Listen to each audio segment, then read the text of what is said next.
Yo, what's going on, Winning Shot family? Listen, we are coming with the content all week. Me, John, and Hundo just did an episode yesterday.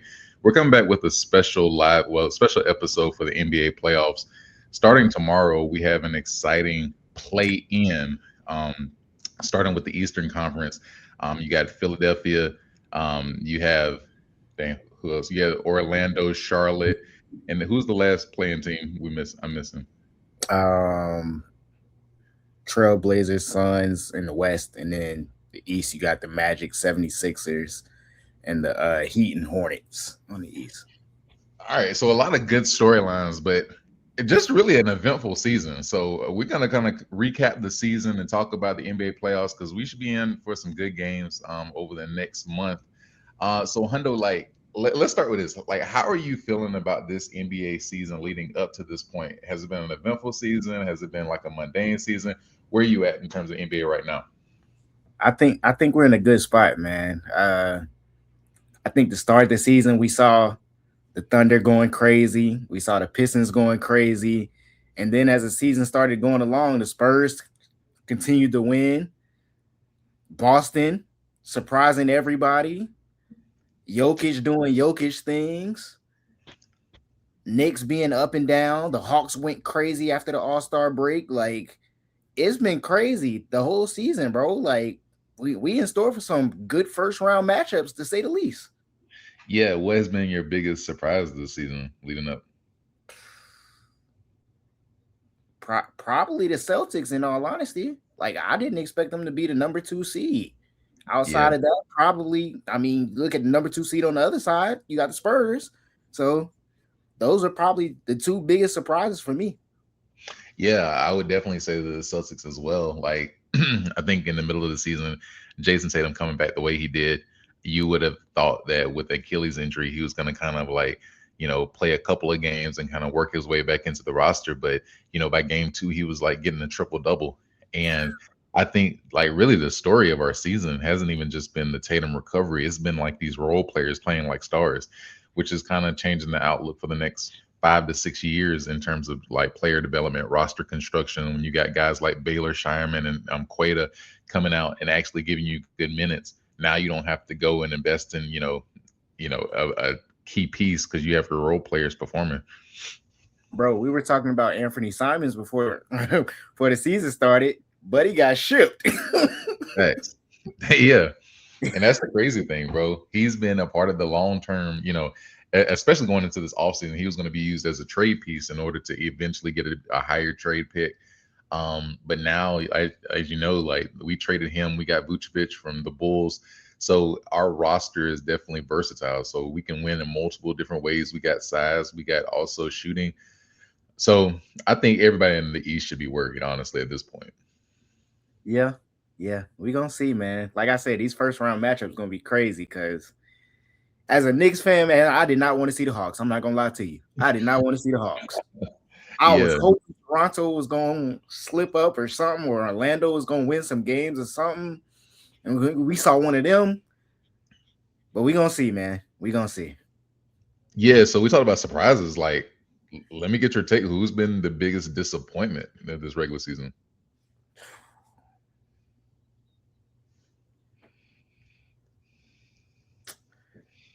I don't. I'm trying to think. Let's see. Uh, I wouldn't necessarily say a disappointment, but like I definitely thought they would be like a little bit better than what they were. Was the Mavericks? Mm, I thought that Flag was going to be able to win them a few more games and possibly get them in that play-in tournament, range, but they just were unable to do anything. yeah. I remember we had like, I forgot how long this was ago, but at the beginning of the season, I was asking you who's the best team in Texas. We were talking about between Dallas, Houston, and San Antonio. And I think that's a clear favorite. Honestly, I don't know how much of a disappointment this is for me, but low key, like I will put the Warriors up there. Just obviously you have the Jimmy Butler injury, but even just the whole Jonathan Kaminga saga, it went into the regular season. I'm glad that they kind of wiped their hands clean, and then obviously you didn't foresee Steph getting hurt, but I just didn't think either tank or be good. and I feel like they're in the middle. And you're kind of putting everything on Steph's back to say, "Hey, go lead us again." And I'm like, "What are we doing here, guys?" Yeah, I feel like with the Warriors, they got hit with the injury bug. Like you said, Jimmy Butler injury was big. Steph even went out. Like they just never really got that consistency from their top guys. And like you missing your two best players, that's a big part of scoring, defense, your identity as a team. Like, and I guess they just didn't have the good enough young pieces to step in and fill that role and win enough games to, be a top six, top seven type team. Mm, yeah, low key could put the Grizzlies in there as well because you like we talked about before. You fired Taylor Jenkins to go with this new coach, this international coach, and this once again it's like, man, you got to blow it up now. Like, were you trying to get better, or did you not want to win at all? I'm And then not clearly, disappointed. Jolly doesn't get it. I'm not disappointed in them at all. Oh, you already saw it. I knew they was gonna be sorry. They ain't got no identity. Yeah, You move on from Jaren Jackson, you trade Jaren Jackson. It's just like trade Ja. You just holding on to him. The man don't want to be there. You already done moved on from Bane previous years. Like, bro, just blow it up. Like, it's like yeah. they don't know if they want to blow it up or if they do want to blow it up. It's like, bro, make up your mind. Nah, I agree with that.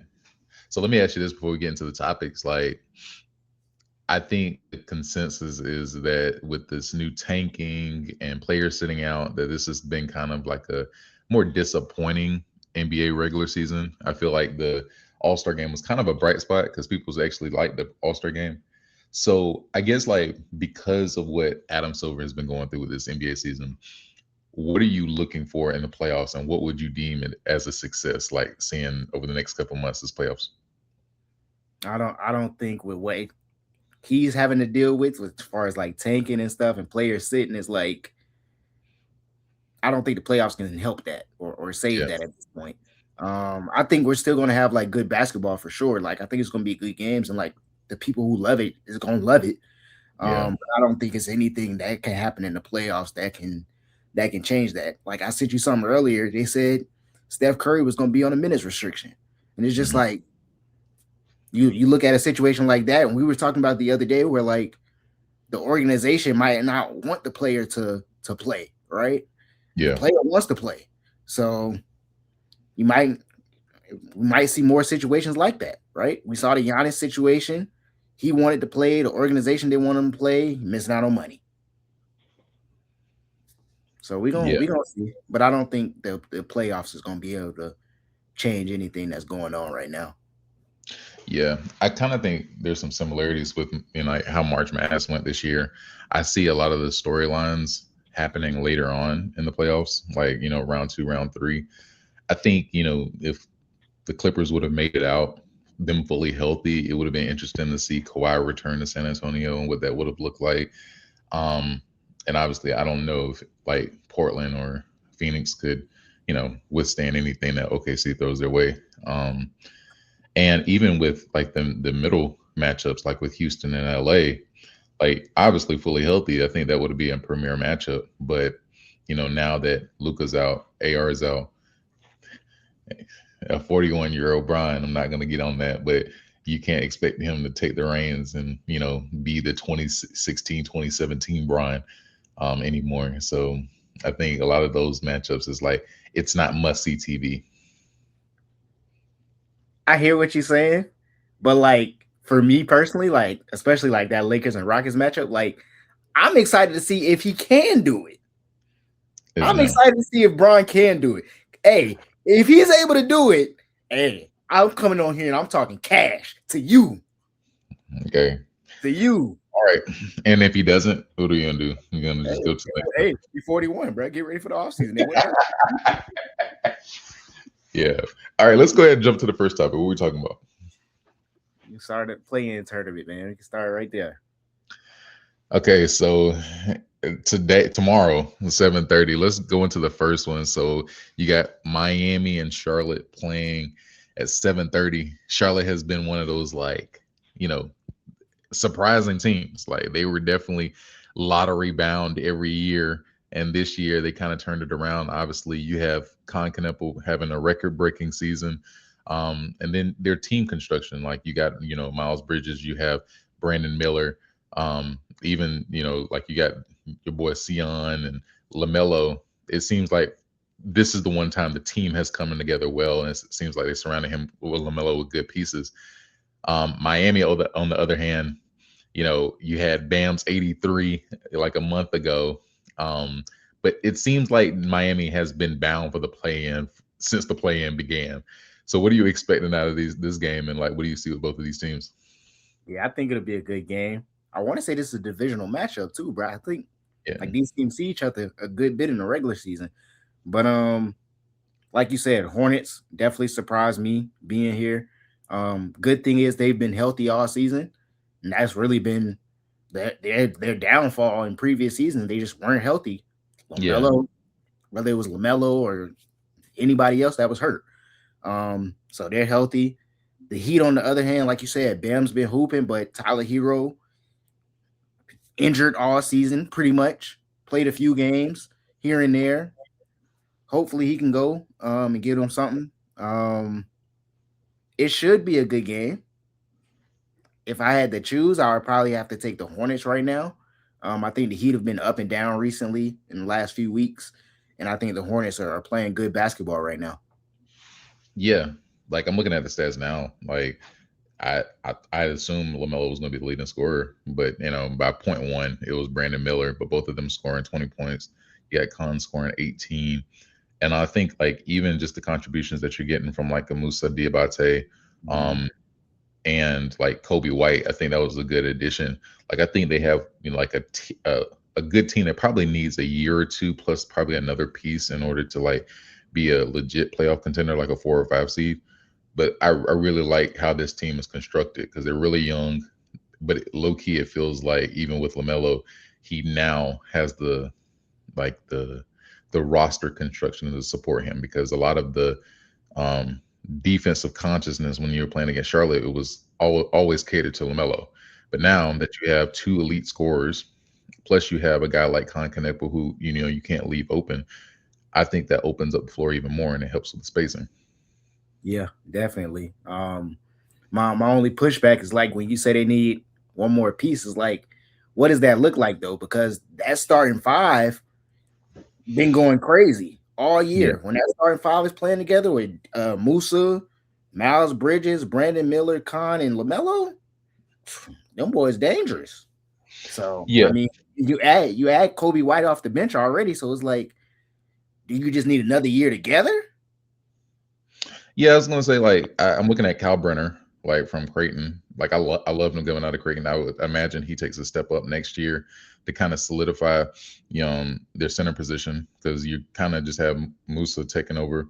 Um, but like, do we consider Kobe White like a legit vet, like to help them on the playoff push? Because I know he's been in the league, but it's like I'm thinking of having more solid vets to kind of like help the team throughout the season and at times like this, You mean when it's you mean like from like a mentorship? Like what are you talking yeah, about? that's what I'm saying. It's like it's kind of weird because he's been in Oh, Chicago, but it's like I don't really classify him as like a vet. I guess. I mean, I feel like for what they need, I feel like he can do that. I mean, I don't think he's a vet that can be like, oh, hey, back in 2020, we made a deep playoff run. I don't think he's that guy, but like I feel like he can come off the bench and provide a punch and score 16, 17 points if needed as a six man. Yeah, I still think they need like a older guy that can still contribute, but like obviously can mentor these guys because I'm just looking for leadership on this team, and I don't see much. It may be Khan, and Khan's What a rookie. what what you got against the young players, man? It's not anything against them. It's just like I'm thinking in terms of like their youth next year, especially because you have Lamelo on a max contract. Obviously, Brandon Miller is going to want to get paid. The your window as we know, it gets smaller and smaller. So I just want to make sure that these guys are not just like in a 5 to 6 year rebuild. Obviously, the time is now. So go get the guys to make a decent push, because obviously, even what we saw this year, the East low key has been down. Next year, you got Tyrese coming back. Hopefully, Philly gets healthier, as we'll talk about later.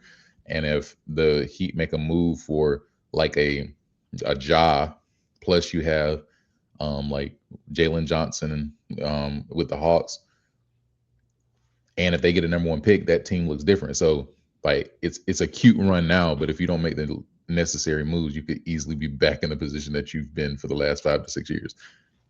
Yeah, I just don't know what that looks like, because I mean, like, you look at it historically, like, one, now that the trade deadline has passed, like, Charlotte is not a free agent destination historically. Yeah, So it's yeah, like, what what does that look like from a vet perspective? Like, maybe I don't want to go play with these young guys. Like, why would I want to go to Charlotte? I can go somewhere else, type deal.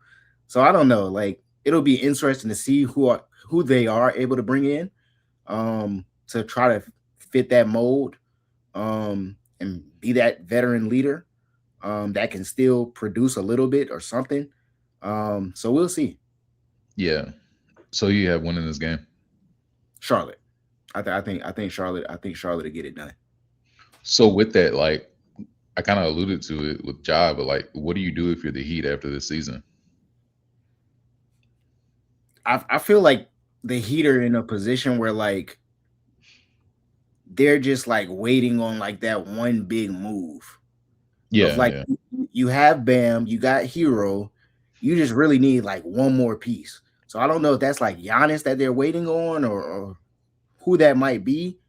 But I feel like they're like one piece away from truly like being back in the mix of 4, 5, 6 in the Eastern Conference. yeah, yeah. I think like even with Bam, like like I think that 83 showed his capabilities, but even with the 83, I still don't see him as like a number one scorer, if that makes sense. Mhm. Um, and I agree. I think they're kind of playing the waiting game, but also too, it's just like how long are we gonna wait? Because it's no guarantee that you're gonna get the guy. Because even if Giannis is on the board, there's gonna be 20 teams at his doorstep waiting to get offer in. So it just feels like, trying to think of like the NFL comp. It's kind of low key, kind of like the Steelers, where it's just like, what are we doing? Like either blow it up and be bad, or just you're doing just good enough to make the play in every year just to get bounced. So it's like, come on, got to make a move. Yeah, I get the Steelers comp, but like I feel like they have like the star power of like a better team than the Steelers. But I get what you're saying. Yeah, Um, yeah, yeah. We gonna see, man. Because I yeah, don't I don't I don't think they should like fully blow it up to where they like trading Bam and trading Hero, but like you got to do something. You got to you yeah, got you got to do something. You can't just sit there and wait and hope, like you said, that you get a guy. You got to be active and try to do something. yeah. I agree. Um, yeah, I got Charlotte in this game as well. I'm excited to see where Charlotte goes. Um, so let's go talk about the game after that. So I think these are probably two, besides Charlotte, two of the surprising teams this year. First, you got Phoenix, who last year we saw that they had Bradley Beal, Katie, and Devin Booker, and that was like an utter disaster. And they blew it all up and kept Devin Booker. And Loki got better, added Jalen Green, they have Mark Williams. Um, and obviously the addition of Dylan Brooks, kind of changed the complexion of their team, where they started playing a lot more defense, and now they're 45 and 37. Then you got the Chauncey Billups less Trailblazers. At at the beginning of the season, we were texting, and I definitely thought that they were going to be a lottery team just because they were in disarray. But Tiago took that team, and he definitely made it his own. And they're a French playoff team, headed into this 10 o'clock game. So we'll see. But let's do the same thing. What do you see with these two teams, and what's your prediction? Yeah, man. Shout out to Tiago Splitter. Great coaching job this season. Getting them boys in position. Shout out Denny Avia too, man. He's been hooping. close to near triple double, like six rebounds, 6 assists per game, and 20 something points. Yeah. He's been balling, so shout out to them. And like looking forward, not that I want to do it, but like looking forward, like they still got Dame. They got Dame back, so when he comes back next year, they might be able to do something. Hopefully, they give Tiago Splitter the job, and he can keep that consistency going. Man, they keep on going about their business. But shout out to the Trailblazers. The Suns, shout out Dylan Brooks, man. Shout out Dylan Brooks, Facts. specifically offensively, bro, because he getting like 20 something a game. Shout out to Dylan Brooks. He been doing it all season, knocking down shots. Um, D Book doing D Book things. You still don't know what you're gonna get from Jalen Green on a night in, night out basis. Um, if he's balling at a high level, they should be able to win this game. But we gonna see. Um, I like the Suns in this matchup though. Yeah, like I think I might go with Portland with this. Like I think they might be a sleeper. I'm looking at their stat sheet now, and like you said, you already gave the flowers to Danny Avdia. But low key, man, like Shaden Sharp has been quietly a great player, like a good player. He's averaging 20 points, and like even the conversation around Scoot, I really think like Scoot's problem is that he was next to Wimby in that draft. And I think the expectations were at an all-time high, and people expected him to be a franchise changer. And he's averaging 14 a game. And this might be just who he is. He might just be a decent player. And I think like with their roster construction, this is what I was talking about in terms of what I expect Charlotte to be. Because like, yeah, we talk about Dame, but they still have Jeremy Grant and Drew Holiday, who are both getting you 18 and 16. Yeah. And they're a young team, but they also have crafty vets. Like you have like a Mhm. Robert Williams coming off the bench, along with like I said, Drew Holiday and Jeremy Grant, and then you have that Tamani guy who made an all defensive team last year. Yeah, last year, yeah. Um, so I like their roster hit moving forward, and then like with Dame, this team could be a scary team out the West. But the problem is, I feel like with Dame coming back, they're going to be making deep runs, and we're going to go into the same problem we were with Dame the first time he was in Portland, where it's just like, ah, like you need another piece. Yeah, when you were running through the roster, it's just like before the season started, it was like, how is this gonna look? I had Mhm. questions like, how are these young guys gonna look? Like, is Drew Holiday even gonna play? Like, is he gonna request a trade? And he stuck it out.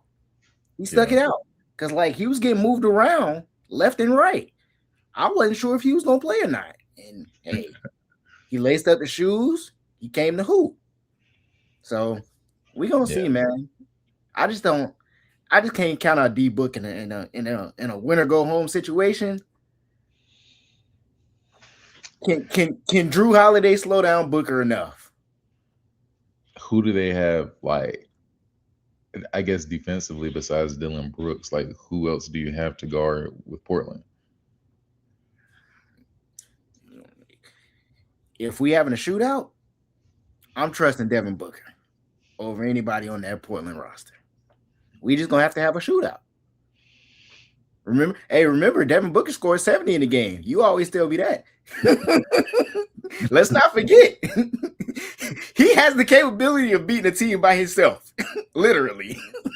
Yeah, I mean, I guess the only thing I would agree, because this is only a one game thing. Because if this is a series, I'm definitely taking Portland, because I'm looking at the roster and like they're very top heavy. Like after Colin Gillespie, maybe Mark Williams in terms of like impact guys. Like you got some like Royce O'Neal, but I'm looking at the rest of this. Looking at And the I, rest of the roster, huh? and I will say, like, Phoenix has been banged up recently. Like, Yeah, let's not forget that. They have been banged up a little bit recently. So, like, yeah, yeah. Give me I'm not Portland, man. I'm not mad either way on who win this game because like next round they ain't doing that, if we being Yeah, honest. for sure. They not doing that. It's just good luck. Yeah.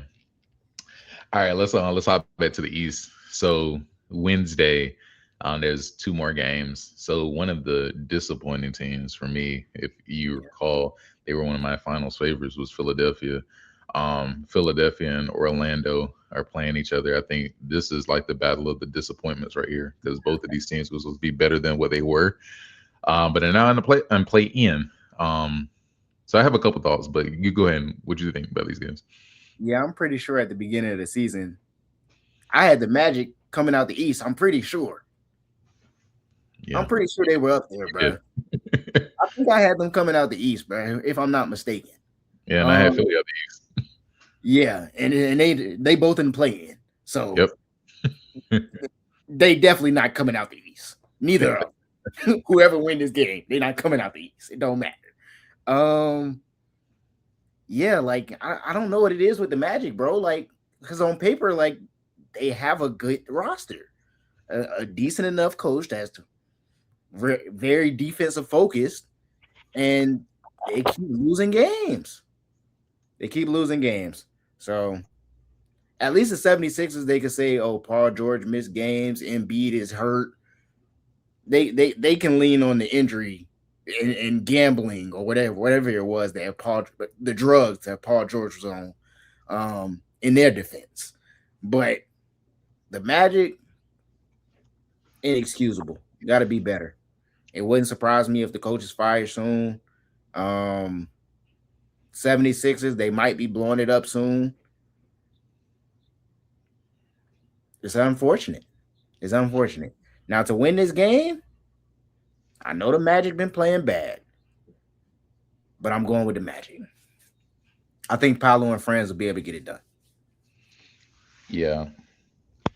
I mean, like I guess my thoughts on more so with the regular season. Like I feel like it was honestly next to a collapse, like from being a playoff contender to a play-in bubble team.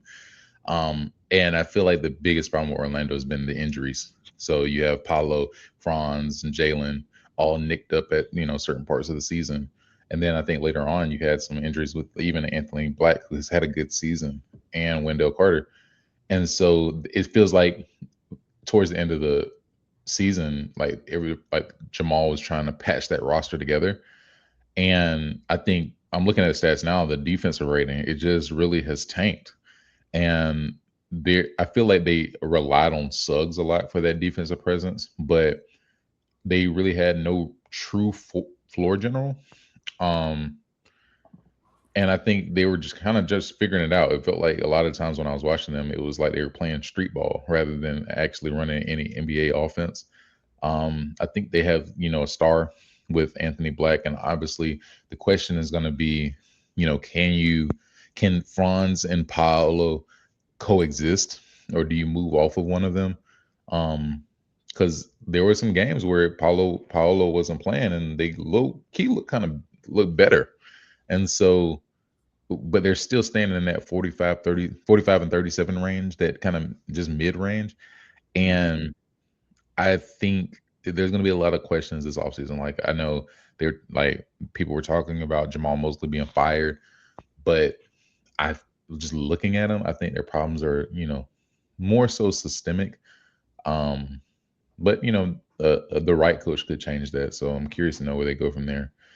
Now, for the 76ers, Mhm. I think just have to close the book of the process officially. Like I'm done with Embiid. He's never healthy. I don't know the last time he's had a full healthy season. Maybe the MVP year. But you trade away Jared McCain, and even Tyrese Maxey has been banged up this season. Paul George actually played decent when he came back. Might still be on the drugs, but I think I think overall, like you have a star with VJ Edgecombe, and I think all the ingredients that made me pick them coming out the East this offseason, like I was right. It was just like, but I feel like the lack of training, the lack of togetherness because of injuries, it just feels like this is just a mess that needs to be restructured and changed. Yeah, yeah.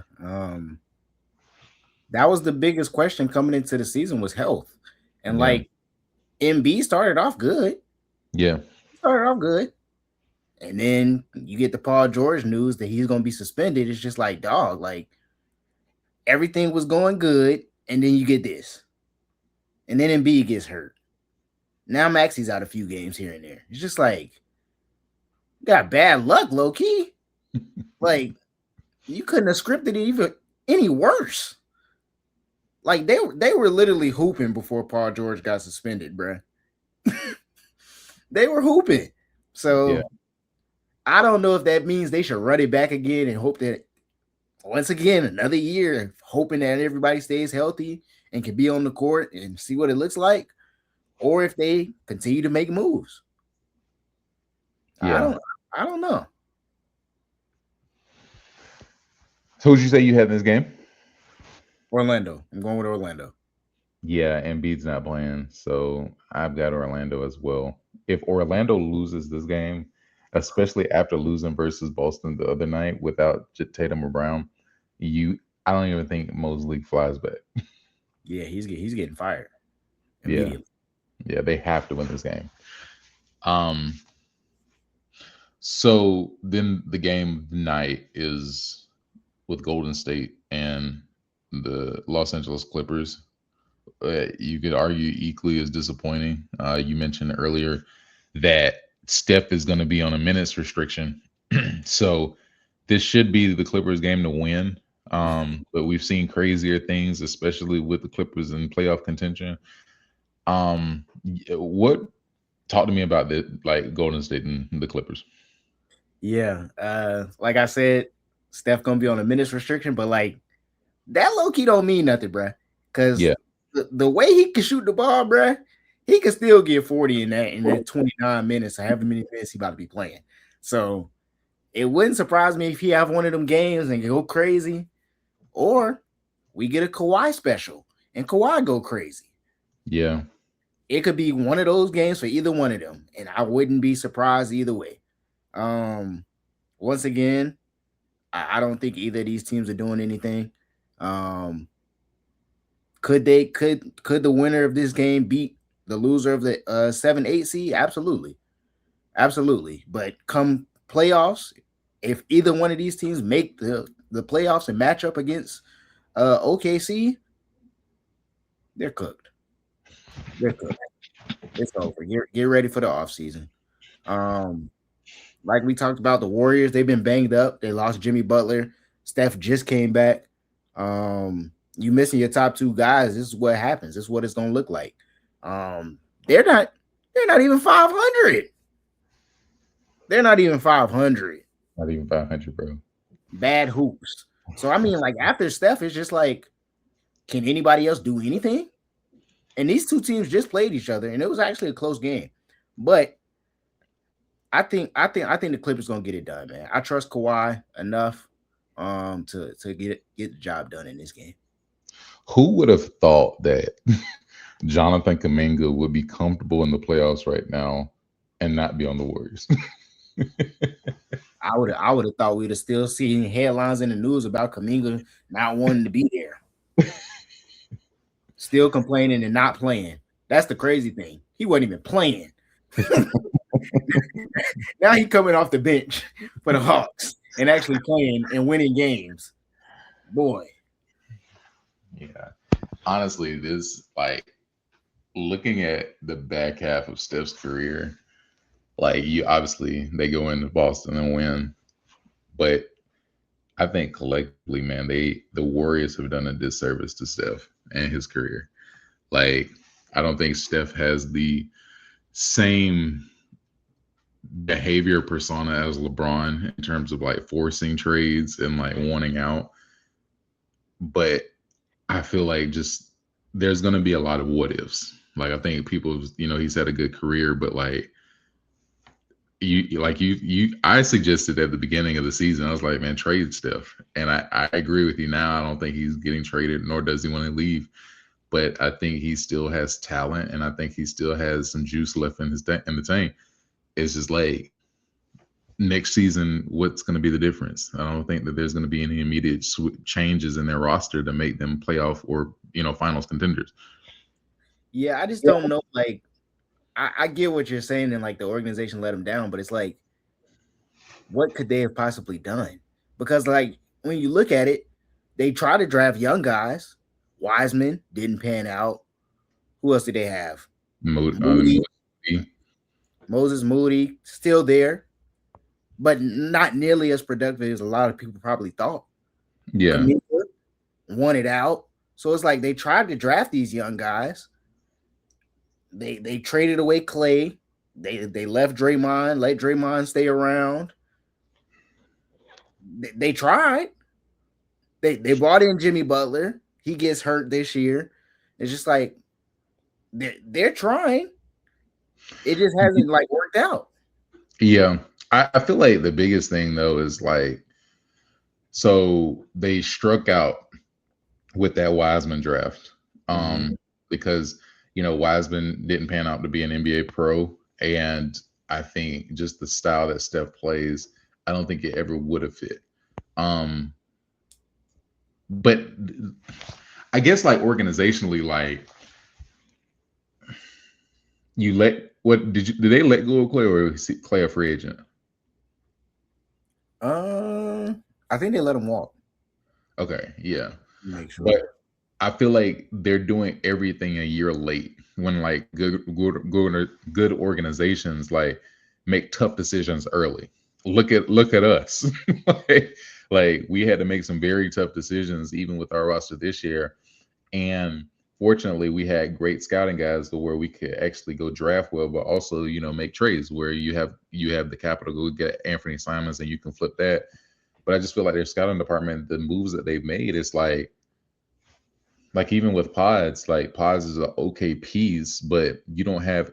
I guess Kaminga was your piece. Like if Kaminga would have panned out in the way that everybody envisioned him, and what we were still yet to see with the Hawks, maybe that would have helped bolster their roster or be a potential trade piece. I just think that they have a lot of non-value added assets on their roster that are just okay pieces.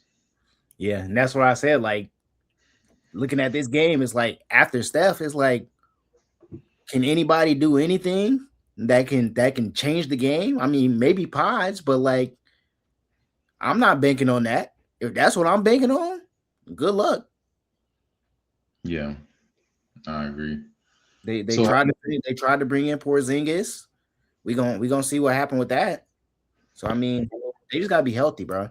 We got to see what they look like fully healthy. I guess. yeah, so I guess for the Clippers though, do you, let's say they lose this game, do you move off of Kawhi? I feel like if you move on from Kawhi, it's like a total rebuild, which I mean isn't terrible, but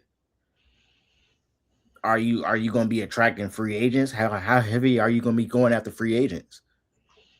Like what's the plan? Like I don't know if they are. I don't know if they're like what's the word I'm looking for?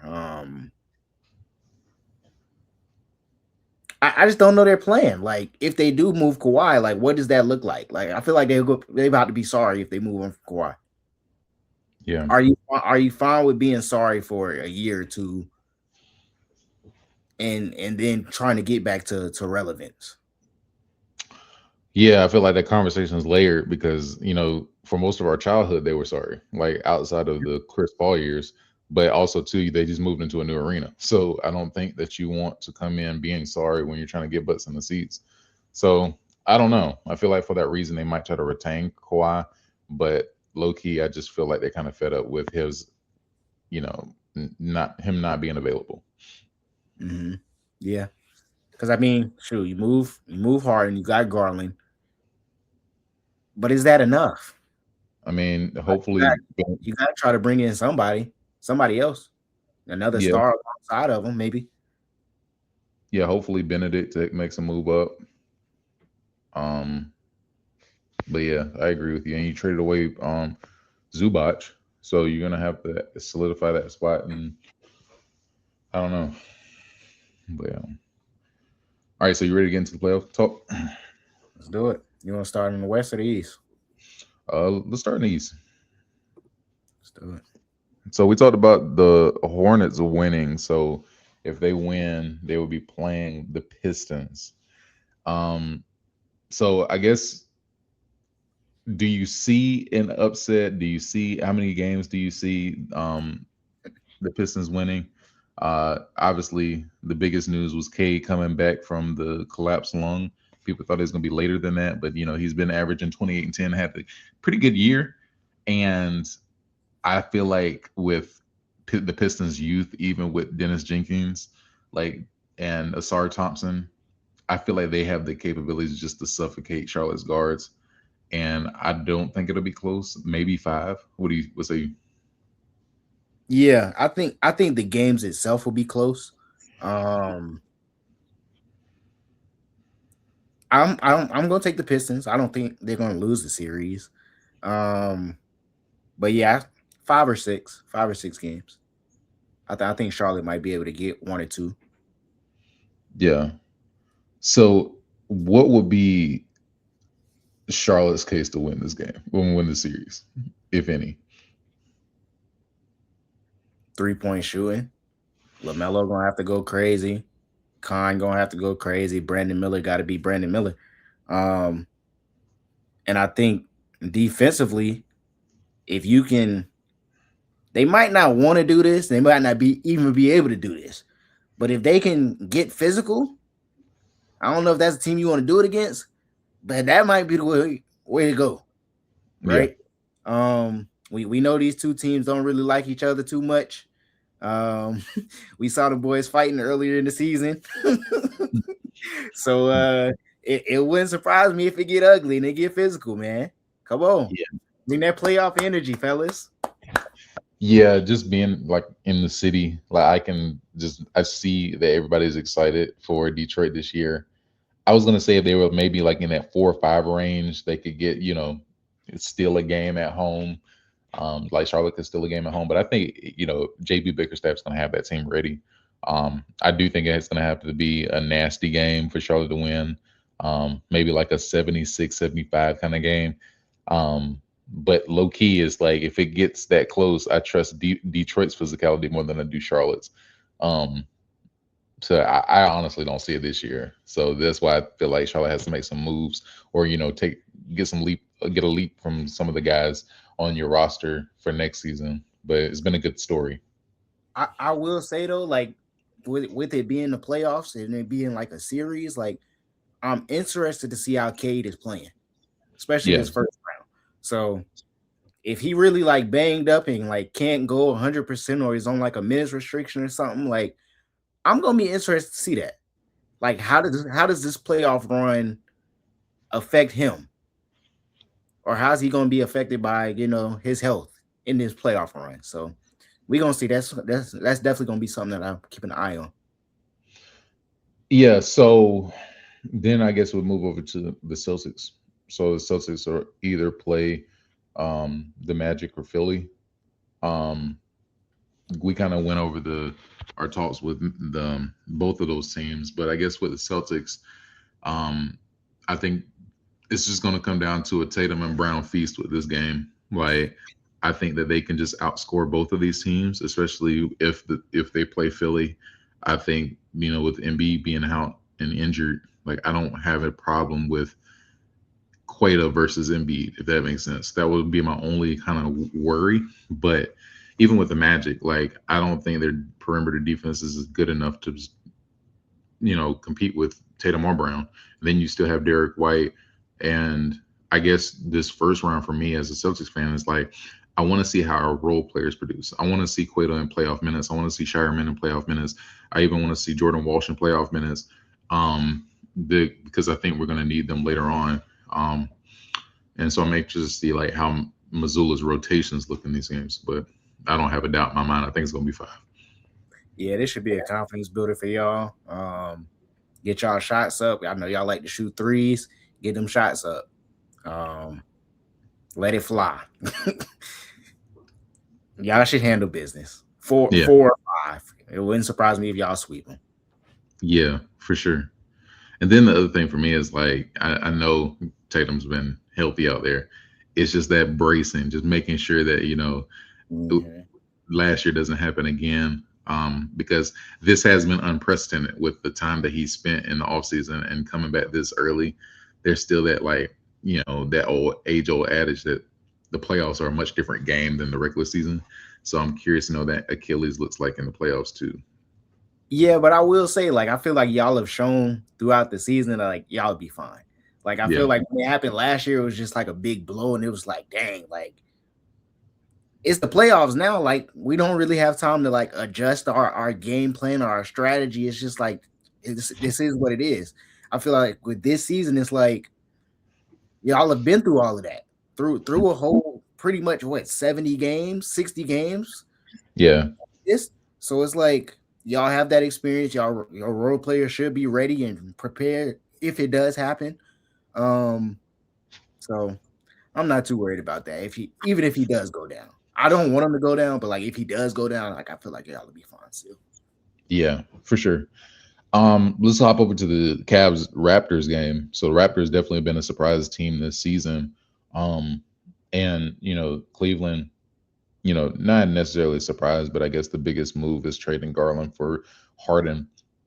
Like, a lot of people at the beginning of this season thought the Cavs were going to, maintain the momentum of last season. It seems like they kind of been like low key kind of let down in a down East.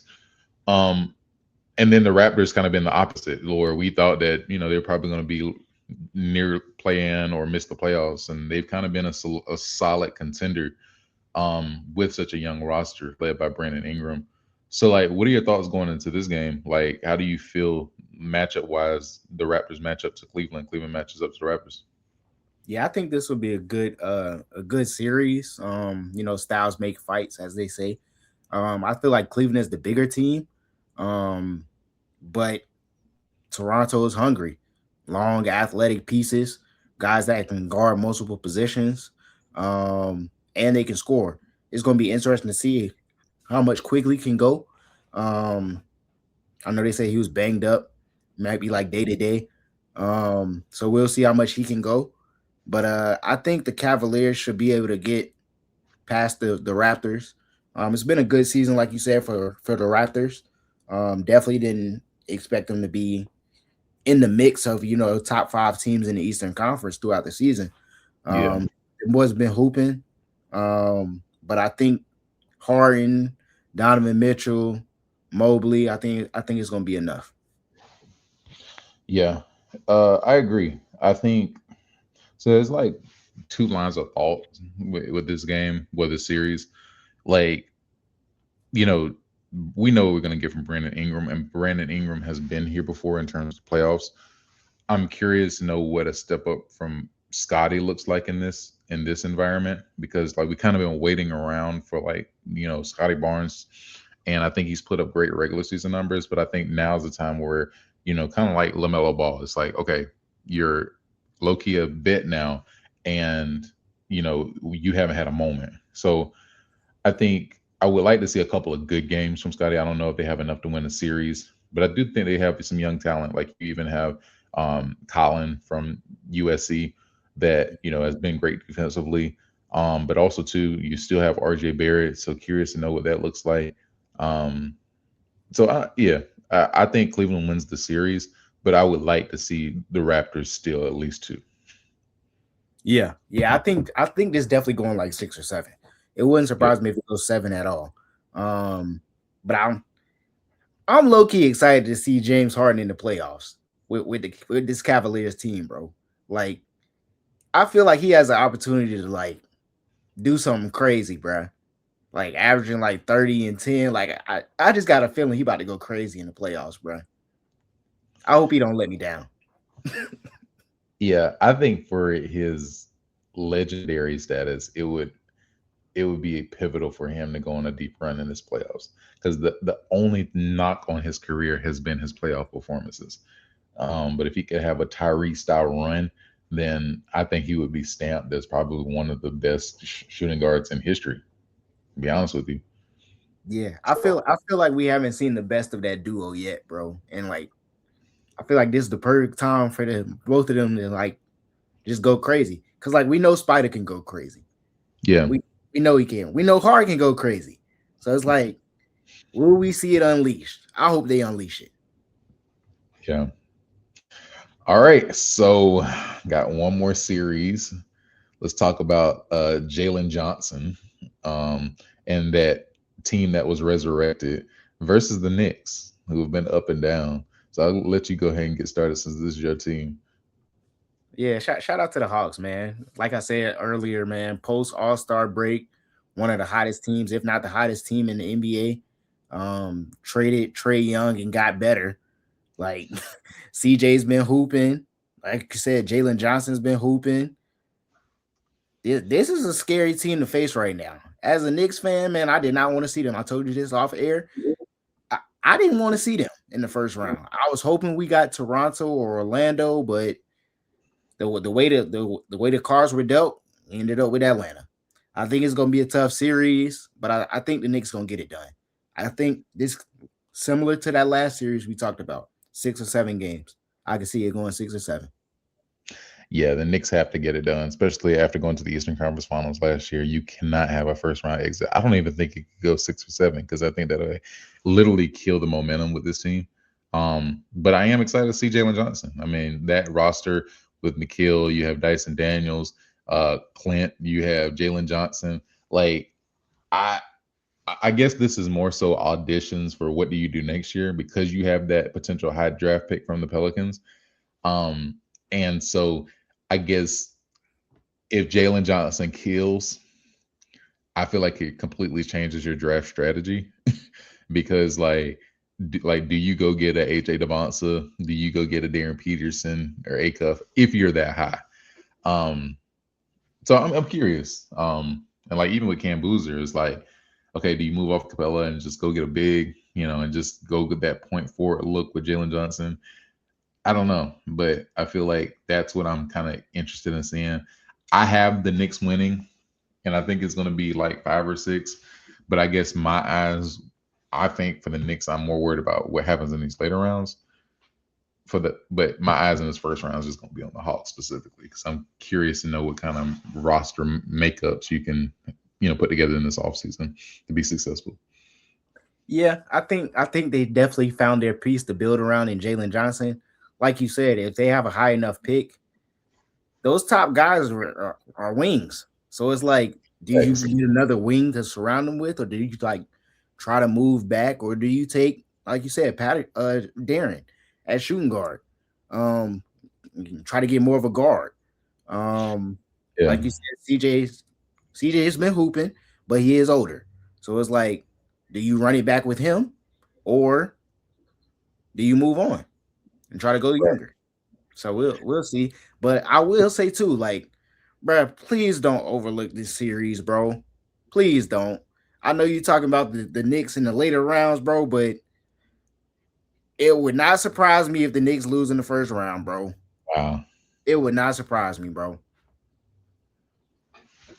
Oh man, Ozzy went number one. Yeah, I see that. Interesting. Wow. I know you and John will talk about that later. That's curious. I thought it was going to be our fam. They put it in quick too, so they Yeah. must have knew who they wanted. Yeah, for sure. But I agree with you, bro. I can definitely see the Knicks overlooking this, but I feel like New York would literally be in shambles, even if it went 6 or 7. I feel like just the threat of the Hawks winning, I could see y'all definitely imploding. But I really think it rides on Cat. Like we know what Jalen Brunson can bring, but it's like I feel like if Cat can just give you what some of his best performances, that it low key could be a sweep to me, honestly. Yeah, it could be. But like we've been talking about all season, the Knicks have been up and down. You don't know what you're gonna get from them. Ideally, you would hope that everybody shows up and we play to our highest level, but ain't no telling, man. We're gonna see. Yeah. So how many games you got the Knicks winning? I think it's going 6 or 7 games. Okay. I think it's All going. right. All right. So let's jump over to the West. So the winner of the Portland Phoenix series, I believe, will be playing the Thunder. I guess we don't really have to spend too much time on this. But what's your outlook with this series and why? How many games are the Thunder's winning in? 4 or 5.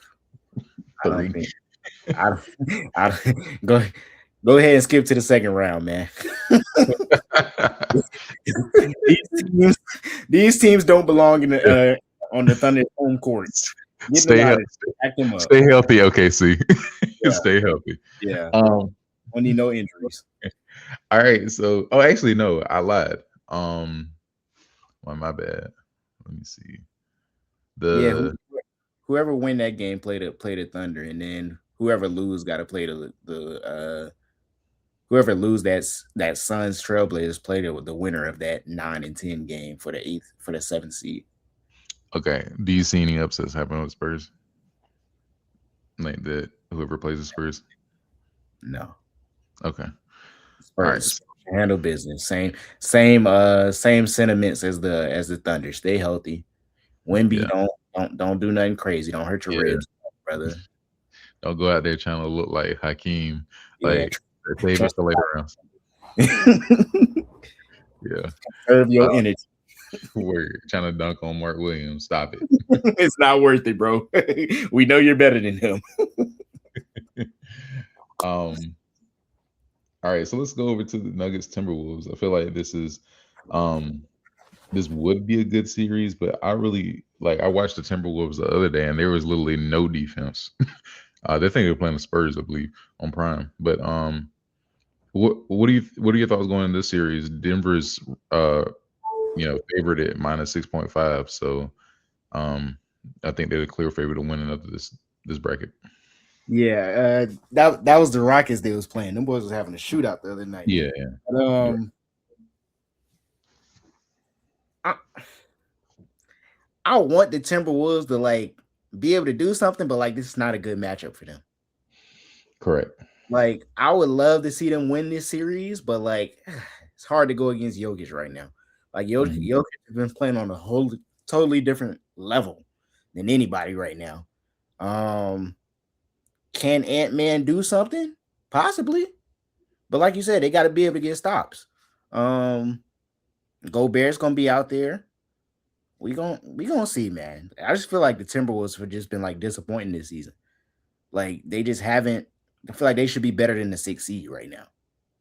They Correct. should have been like 4, but Yeah. hey, it is what it is. Hopefully it's an entertaining and good series. I could see it going 7. Will it go 7? I don't know. It's just like Ant's gonna have have to have this the Oh series of yeah, his life. exactly. He gonna have to go crazy. Yeah. So I guess like let's stay there for a minute. So like I presume, you got Jokic and the Nuggets winning right out of this bracket, the Yeah, series. yeah. So what do you do if you're Minnesota? Do you run it back with I forgot the coach's name. Um dang, I forgot his name. Finch. Anyway, yeah, Chris Finch. Yeah, do you run it back with Finch? Like, what do you do with Rudy Gobert? I feel like we had the same talk last season. Yeah, and like we said, at some point, if they don't do something, that man Ant Man is gonna be out of there. For sure. And we were talking about Atlanta just a few minutes ago. If they want to go wing with that top position and get Ant Man as a guard, whoo, Whew. Why whoo, wouldn't you why wouldn't you trade one? Or even if it's two or three? shoot, they might have that conversation this summer. They might be having that conversation this summer. Hey, I'm. Oh, Olivia Mouse went 2. Oh really? Ooh, Minnesota. So Lauren Betts is slipping. And fam. Interesting. I didn't Wow. expect that. Wow. Look at Norbit getting drafted. Yeah. But I feel like you got to do something, bro. You can't go back into the season with the same roster, hoping that it's gonna be the same type of result. It's like it's not gonna happen. I don't know, bro. You got to do something. Because like even if you do something, it's like who are the right pieces to bring around Ant? Because you tried it. You tried it with Cat and Gobert. You tried it now with Julius Randle and Gobert.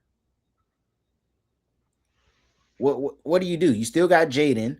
You still got Nas. Like, how far do you go as far as blowing it up or like firing the coach? Is it a coach issue or is it a personnel issue? I feel like it's a personnel issue, kind of what we were talking about the Warriors. I feel like they messed up with the Rob Dillingham draft. And because Rob and Terrence Shannon were going to give you that scoring punch off the bench, and hopefully you thought Rob could develop into that number one slot. Problem with Rob is that even at Kentucky, he was never a one. He was just a glorified two. And, he was a high volume scorer, but not really a facilitator. And like you said, you know, Mike is getting older, and I don't think he's able to provide like that veteran presence from the floor. It's really going to be from the bench now, and they don't have that guy to step in and help from a veteran standpoint. And I feel like a lot of it is just like Ant save us. Then in the front court, you don't have any scoring threats besides Julius Randle. Like Rudy kind of takes up space and clogs the lane, but you don't have to worry about him scoring on offense. And so I just feel like Julius Randle and Ant can only take you so far. And it probably is the sixth seed in the West because the West is hard. So Yeah. I don't know what you do. I feel like You think they'll move Nas, or do you try to keep Nas? I think you keep Nas because I'm curious to know what Nas does in this playoffs because like we like Nas, but Yeah. I don't know if Nas's momentum is the same as it was when he wasn't on that contract, if that makes sense. Now Hmm. he's on his contract, is like okay. Yeah. And then like also like you got to think back on like the Gobert trade, like what they gave up to get this man. It's like if we trade him, like we got to get something for him, but like his value just isn't there anymore. So it's like, who are your tradable pieces? I don't think you trade McDaniels just because how good he is defensively, especially if you plan on keeping Ant around. It's like, who do you give up? So we're gonna see. Yeah, I I agree. I'm excited to see, like you said, if Atlanta pulls the trigger. Yeah, yeah, that's gonna be a good. I think overall, man, I think this series gonna be good though, man. Like, I just, I just hate that this is a first round matchup, low key. I You don't want this to be a first round matchup. I would rather have seen this in the second round. mm, yeah, I agree. But the thing is, though, is like hopefully with health and attrition, like we could have gotten some bad hoops in the second round because they don't have no bench. Minnesota has no bench. But they got So yeah, yeah, like I said, similar to Steph, can win a game by itself, bro. They got pieces around them that can defend. If they can slow down Jokic a little bit, and Jaden can slow down Jamal Murray, they true. got a shot. Not to say that the Nuggets don't have anybody else, but like if I'm banking on their role players to beat me, who do they have to guard Ant? That's a fact. That's a fact. Yeah. I, hmm, yeah, I don't have an answer for that. It ain't gonna be easy to slow down Jokic and Murray either, but like you can try. I feel Yeah, like they got the size to do it. Like you got Gobert, you got Nas, and then you got Jaden on the perimeter, and Ant can still guard Jamal if needed. So it's like you low key match up good against those two best players. yeah. And the other thing too, like before we move on, I feel like another miss is what their front office. Like, what do they do? Give five, six first round picks for Rudy, who Yeah, doesn't give you the same offensive production in an offensive league, and now you're stuck because you haven't drafted in the first round in the last 3 years, and you still have two more to go before you can get your first round picks back. Like that's a clear miss. yeah, And I think it sounded good at the beginning, but like I think Ant honestly is one of those players where he just needs the floor spaced. So you would need like in his prime, like a Kristaps Porzingis, I could see like being able to shoot the three, but also not necessarily being, a, a cone on defense. Um, but I don't know. I feel like this is going to be too much with Jokic. I feel like Jokic is about to abuse Rudy Gobert, not even just from a scoring standpoint, but just bringing him out the paint and just Jokic's passing ability is insane. So I think he's going to average like close to triple double this whole series. Hey, don't sleep on that man, Rudy. Man, Rudy about to hold it down on the defensive end. Watch, you gonna All make right, it. so let's keep going. Make it tough. I'll take Jokic. All right, so let's talk about the Los Angeles Lakers. Nah. Introduce it how you introduce the Hawks. Introduce the Lakers like you introduce the Hawks. How you introduce the Oh, Hawks? You said Jalen Johnson and the Hawks. Introduce the Lakers like that. LeBron James and the Lakers. the very inconsistent, especially Oh, defensively. The Bronny James, the Jackson Hayes. I'm going to every other player. DeAndre Ayton dominating. Bro, what is Seattle doing? What they get? Awa. She's 6'4". You got Malonga. And you got Ezzy. They must be about to trade Ezzy or something. Well, they probably didn't think that she was gonna be this far down. They probably were like, I have to take best available at this point. I guess, but like, why not get Lauren though? Like, they drafted a 19-year-old. Who picks me? Youth. Seattle. No, I'm talking about after Seattle. Oh, Washington. You think they go Lauren here? That wouldn't surprise me. She's 6'7". They got Shakira, they got Kiki. They more so power forwards, but you can't teach 6'7", bro. Yeah. I don't think she can go in past 4. If she does, I hope Toronto can get her at 6. I feel like Toronto would be a good fit for Lauren. They need a center. Yeah, her That's film is insane. Okay. footwork going crazy. Oh my. Okay. Yeah. Yeah. So the Austin Reeves and the Los Angeles Lakers. We The reason know, said he was playing. He probably about to be out. but anyway, the Lakers have been up and down this entire season.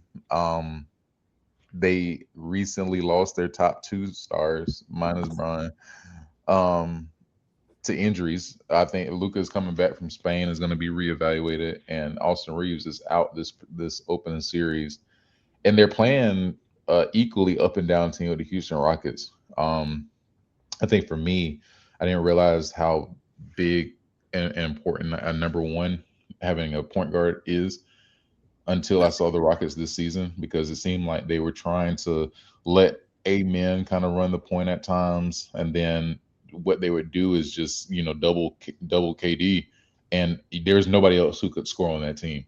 I mean, Tari Eason is not an offensive threat. You expected a production in Sengun, but Sengun was terrible at points defensively, and I think that affected his offensive production. And it seems like they haven't been able to put it together, but they are still the favorites to win the series versus the Lakers. As the LeBron fan in this group, how are you feeling for the 41-year-old LeBron heading into yet another playoff series? Hey, like I told you before, man, I'm excited to see what he can do as a number one option in the playoffs, man. I'm excited about that.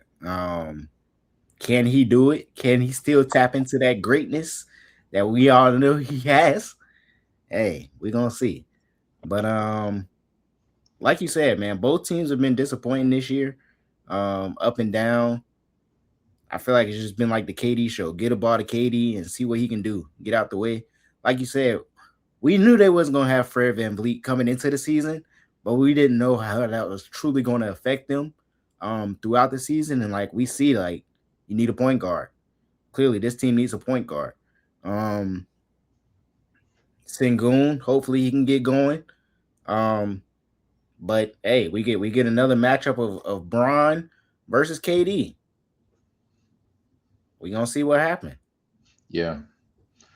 So I guess like for Houston,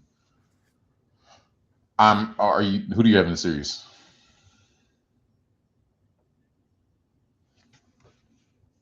Houston.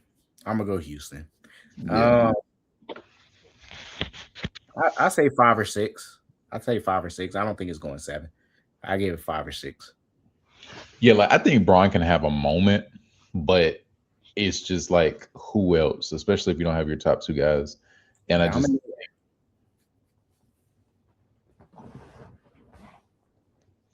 yeah. Um You not sold on DeAndre Ayton, man?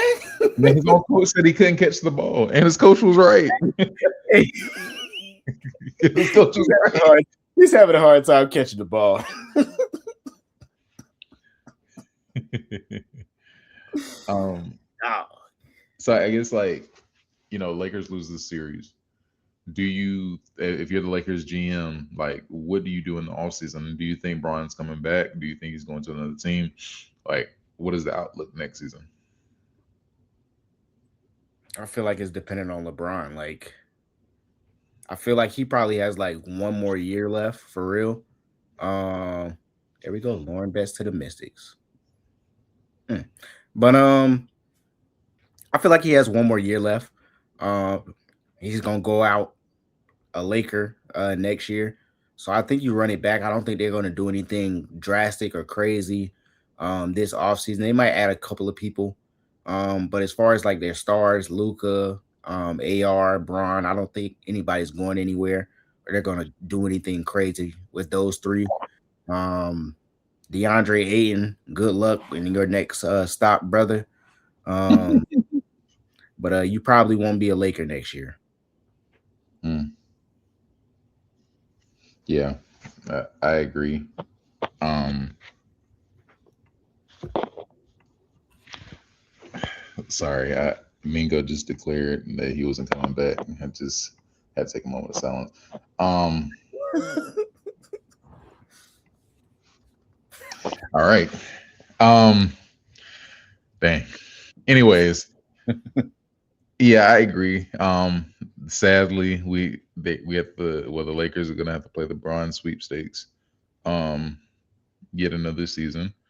And that low key, I know we texted about this, but like I feel like this is what Dallas was like. Yeah, I told you so. Like, obviously, you didn't expect the trade to go down like this, but like, this is another year where we're kind of worried about Luca's health. And while Luca was killing this year, I will say he was the MVP votes. It's just like this is something that you're gonna have to deal with for the foreseeable future because the question was he was getting hurt because he's out of shape. Now that he was in shape, for most of the season, he's still getting hurt. And then with AR, do you sign him to a max contract? Because from production wise, he would definitely deem it. But now you got to think, okay, if I have my top two guys now as Luca and AR, is that enough to get me finals? Yeah, and I feel like that's like the same conversation we were having before the season. It's like, do we trust AR to be, that Robin to Luca? Um, and now we're still having those same conversations about Luca's health. So it's like, ah, are we sure these are the two guys we want leading our organization moving forward? I feel like it's a tough question because Luca's so young, bro. It's like, do you move on from him so quickly? Like, how do you determine, when you're gonna let somebody stick around? Similar to Zion.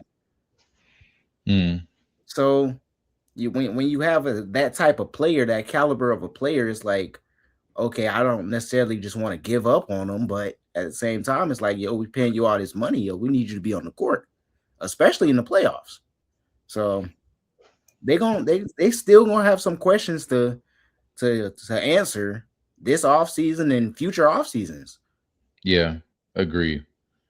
Um, yeah, I would ask the same question about the Rockets, but I think they make it through this series. But like, I guess you just wait on, if they get bounced in the second round, like you just wait for Fred to come back and see what you got with this roster plus a point guard, or are you making dramatic shifts and changes? Now I don't think they're gonna make any dramatic changes. I think they, if anything, either Fred's gonna come back or they're gonna find a new point guard, right? I feel like that's the biggest piece. You got to hope that Amin takes another step offensively, shooting the ball, um, and you run it back with who you got, KD, Sengun. They still got Jabari, right? Jabari's still there. Your boy Jabari's still there, right? Hey, you bet on him. So hey, you gotta hope he take another step. That's a fact. And I guess you are waiting for the development with Reed Shepard. Gabriela Jaquez, fifth to the interesting. UCLA girls going back to back. Who's Yeah, left key? hey, if you think Reed is capable and sim, similar to the Spurs and anybody else that got these young players, it's like you can either trade them or you can hope they develop. Me Yeah. personally, I still think the Rockets should trade them young dudes. Mm. It's hard to balance win now and thinking for the future. Not everybody could do both. I feel like they're in a position where like you have to choose one. And I feel like with Katie on the roster, with Sengun, with Amin Thompson showing you that he can hoop, yo, we trying to win now. Our Yeah. window is very small. We gotta try to win now. We got Katie still hooping at a high level. We gotta try to win now. We can't be waiting on these young guys to take another step another year. It's like, bro, we gotta try to win now. Yeah. Agreed. Um, so are you do you want to go forward with the other games or do you want to do that on another episode? We can wait. See Yeah. how these series gonna go. And we can go round by round. Yeah, for sure. Yeah, so tomorrow is going to be the beginning of the start of the 2026 playoffs. I feel like, you know, there's a lot of surprising teams that we're expecting to make some noise this season, but also too, I feel like the bulk of the conversation for us will be happening, in these later rounds. I mean, you could potentially have, Thunder Spurs or even Nugget Spurs in this next round. So I'm curious to know like how it looks going forward. But hopefully for me, I hope these playoffs kind of are the supplement for like a boring regular season. I'm excited for these matchups, especially tomorrow. Just looking at the future outlook of some of these teams, but low key, I feel like there's tons of storylines, especially like with Wemby and this MVP race, because I feel like I low key feel like Wemby is gonna feel slighted not getting the MVP. So that's the storyline that I'm looking for. I know we mentioned on the last podcast, like the Spurs are my favorite to upset the Thunder and make it to the finals. So that's gonna be something I look out for. And obviously with the Celtics, like the fan inside of me wants to see them win. But I'm curious to know how the East shakes out after this, especially next year with more players coming back into the mix. So yeah, I'm Who, excited. which series, if you had to choose one from each side, do you think an upset could happen in? Um, I feel like for me, um, like you said with Ant, if Ant goes on a run, because we know that one of Ant's claims to fame is killing the legends, and if the role players for the Nuggets don't come to produce, and Jamal has a stinker, I could see it definitely going like 6 or 7, and Ant just has the game of his life. So that would be one on that side, and like I want to say the Knicks and Hawks, but I think the Knicks have too much. So low key, I think it might be the Cavs and the Raptors because just as much as we want to see a good performance from James Harden, we have also seen the other side multiple times. Yeah. And if the Raptors play together and play fast and physical, and we have some stinkers from James, and we have the team from last year where it was like Donovan had to get 50 in order to compete with the Knicks.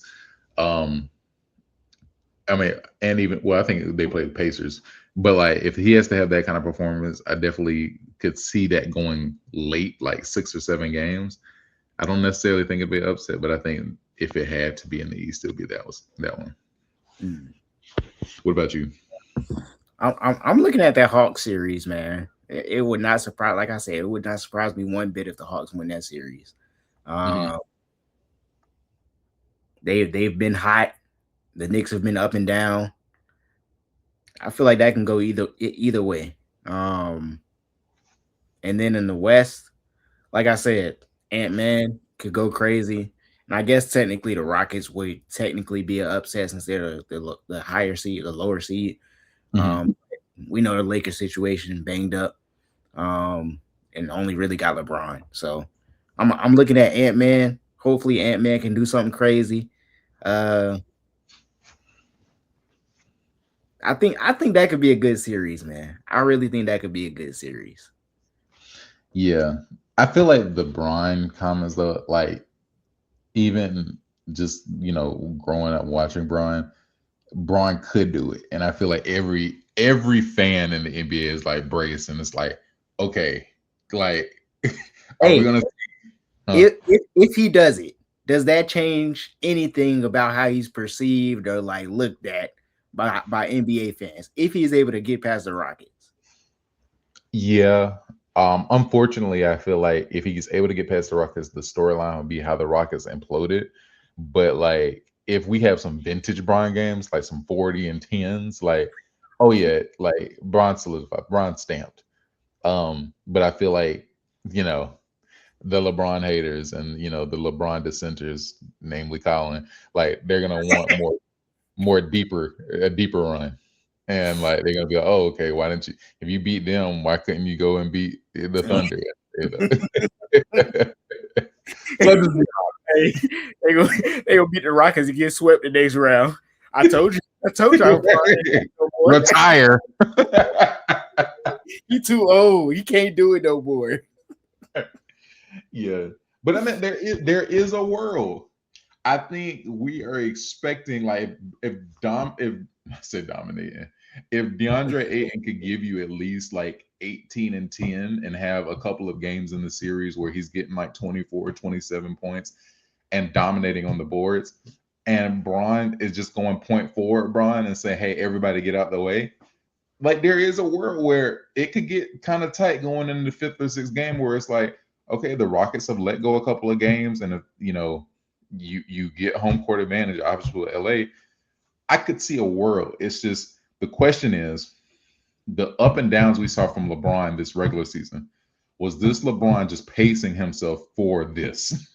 That's going to be my question. Because if he was just saving the gas, then LeBron with a full tank of gas in postseason, we've seen it with him being an eighth, seventh seed and making the finals. Hey, and I will say, I saw a graphic the other day. He was like, "Yeah, I had to tap back into a role that I was accustomed to, being the number one option." I said, "Oh, okay, Brian, talk that talk. I like this talk, Brian." Brian said, "I'm capable of being the number one. I just haven't had to do it." Yeah, So nah, hey, he might have been pacing himself this whole time, man. Hey, we'll see. We'll see. That definitely shut me up. I saw that. Because Lord knows if he's out there not playing defense, I will be on the podcast talking, and we're not holding back just because he's 41. Just want to let that be known. bro, why they disrespecting Flage like this? What they get? Bro, they done Taunting. drafted three straight UCLA girls. Kiki Wow, Rice, Toronto. Wow. Mm, interesting. that's crazy. Yeah, let's get into these sorry teams, man. These disappointing teams. Yeah. So where are we starting? Are we going to start with the Bucks? Like, where do you want to Yeah, go? let's start with Doc Rivers. Okay. I saw a tweet earlier. They said this is the most Doc Rivers thing. You get announced to the Hall of Fame in the same month you get fired. I said, ah, dang, that's crazy. That's kind of crazy when you think do, about it. do you think they made the right decision? Do you think they waited too long? How you feel about Doc Rivers getting fired? We can start with Doc Rivers, then we can go to Giannis. It was time. Like, I just don't know where they were going. Like, I feel like Doc's best years have been him having veteran stars and being able to manage talent. And I'm just talking really about the Celtics 0708. But like, I think their plan is to get rid of Giannis this offseason. And he's never been the one to, he's not a Taylor Jenkins or like a Mike Malone, um, or even like a JB Bickerstaff to take young talent and over exceed expectations. That's never been who he is. And he's disappointed, kind of everywhere he's been post Boston. So I really think that from the reports that I saw, there was just really a disconnect in the locker room. And some of that's on him, some of that's on the organization, some of that's on Giannis. So I think for Doc, it was just time. Yeah, like you said, like I don't think he's really like lived up to the expectations of what they wanted. Um, Trying to get back to a championship and win a championship. Um, it didn't work with Dame. This year has just been the whole Giannis conversation of if he wants to be there, if he doesn't want to be there, and then like the other guys that surround him, it's just like what are what are we truly doing? Yeah. Like they had some good performances from what's Buddy name the guard Aaron Rollins. yeah, Ryan Rollins. I was about to call him Ryan Collins, but Ryan Rollins. He showed up. Still got Bobby Portis. Um, but yeah, I mean, good luck to the next coach because, like you said, if Giannis is going in the offseason, you pretty much starting over. Yeah. And I want to say this, like, the Bucks are doing the right thing. Like, I think just ignoring the noise, like, I don't think that they had the offers that they want in the trade at the trade deadline. And I feel like for a player like Giannis, you don't want to rush it. Um, and I feel like they have more clarity in the off season because you know where the picks land, you know where the lottery balls land. Mhm. And I feel like they were making a wise decision out. And with all of these investigations and stuff coming out, like I think it looks like they're bogus, but like they just wanted to protect the asset. Like obviously Giannis wants to play, but with Giannis's style of play, it's not conducive to keeping your players healthy. And I think they want to get rid of him at his healthiest.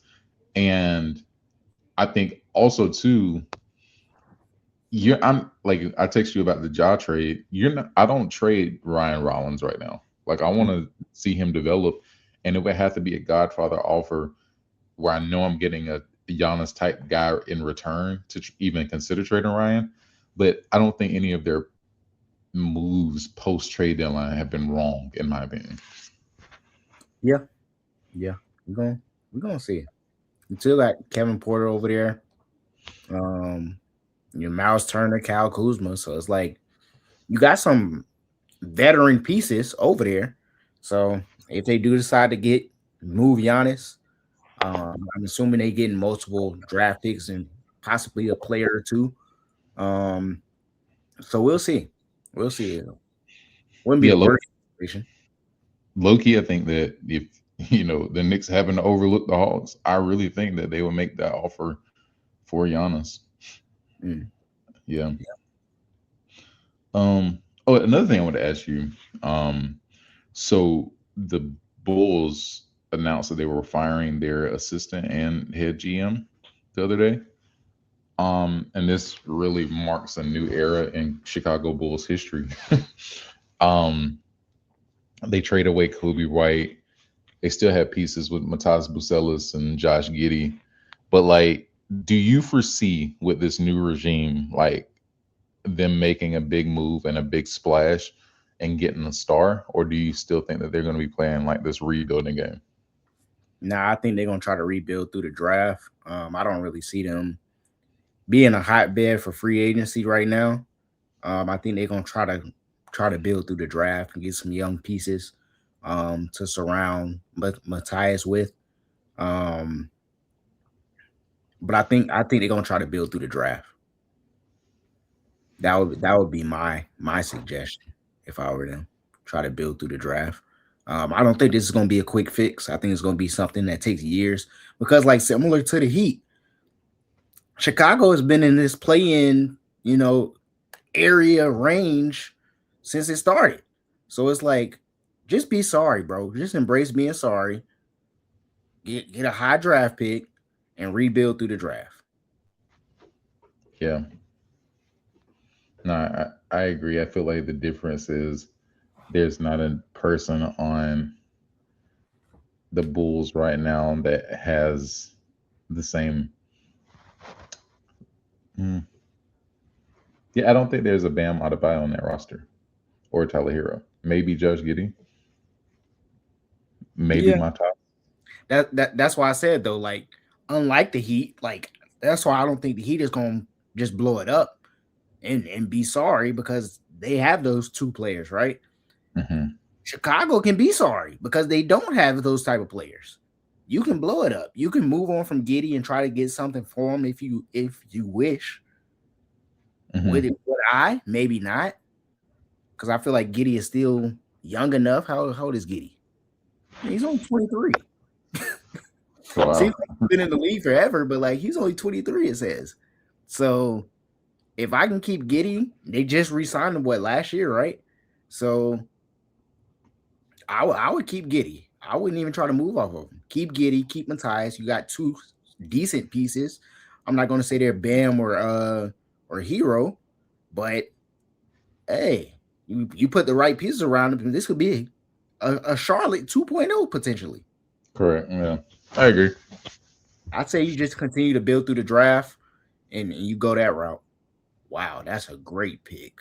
Yeah, Flage, Golden State. That's a lot of length and defense. You got Gabby, you got Flage, Janelle Saloon, Veronica Burton. Well, that defense about to be crazy. Wow. Hmm. That's good. That's a good pick. Dang. So you have, I guess, Raven still on the board. Who else? Tanaya, Oh yeah, tonight. Cody, Cody McMahon. Yeah, the girl from yeah, and Cody. Yeah. Hmm. Um, let me look at who else. Oh, the guy on the board, Zion. So I don't want to cuss, but what the f do you do with Zion Williamson and the Pelicans? Like, you don't give him the max. You don't even have a first round pick because it's with the Hawks. Joe Dumars, what are you doing? I guess the bright spot I will say has been Jeremiah Fears, especially in these last couple games. But I'm confused on their strategy and their plan and what they do moving forward. Yeah, and like similar conversation that we had coming into the season. It's like, one, how good could they be? We saw not good at all. They weren't good this year. We're having the same conversations every offseason. So at some point, you got to do something. They tried to trade Ingram, didn't really get much in return. You got Jordan Poole. He didn't really play too much this year. He was banged up. DeJounte Murray only played 14 games. So it's like, do you wait, similar to the 76ers, do you wait to get healthy to see how this team fully looks?